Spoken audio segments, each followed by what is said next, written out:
আসসালামু আলাইকুম রহমতুল্লাহি ওয়া বারাকাতুহু। আমার ভিডিওগুলো দেখতে থাকুন, দেখতে দেখতে ভালো লাগে, ভালোবাসা হয়ে যাবে ইনশাআল্লাহ। নিউ ইয়র্কের ক্লাবে বন্দুকধারীর গুলিতে নিহত হয়েছেন ৩ জন। মার্কিন যুক্তরাষ্ট্রে নিউ ইয়র্ক শহরের ব্লক লিনে বন্দুকধারীর গুলিতে কমপক্ষে ৩ জন নিহত হয়েছেন। এ ঘটনায় আহত হয়েছেন আরও ১১ জন। কাতার ভিত্তিক সংবাদ গণমাধ্যম আল জাজিরা এ খবর জানিয়েছে। খবরে বলা হয়, স্থানীয় সময় রবিবার মধ্যরাতে 3:30টার দিকে ক্রাউন হাউস হাইট্রস এলাকায় test of the city lounge নামের একটি ক্লাবে এ ঘটনা ঘটে। নিউ ইয়র্ক পুলিশের কমিশনার জেসিকা টিস সাংবাদিকদের বলেন, তদন্তকারীদের ধারণা গুলির ঘটনায় এক বা একাধিক বন্দুকধারী জড়িত ছিলেন।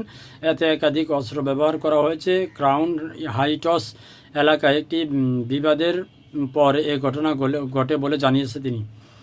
সংবাদ সম্মেলন পুলিশের এই কর্মকর্তা বলেন, ওই ক্লাব থেকে তদন্ত 36টি গুলির খোসার উদ্ধার করা হয়েছে। এছাড়া কাছাকাছি রাস্তায় একটি আগ্নেয় যন্ত্র পাওয়া গেছে, সেগুলো তদন্ত করে দেখছেন পুলিশ কর্মকর্তারা।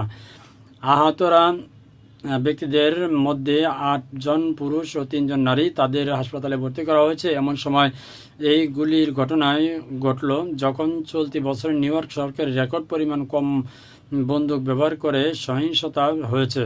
জেসিকা টিস বলেন, নিউ ইয়র্ক শহরের ইতিহাসে এই বছরের প্রথম 7 মাসের মধ্যে সবচেয়ে কম গুলির ঘটনা ঘটেছে।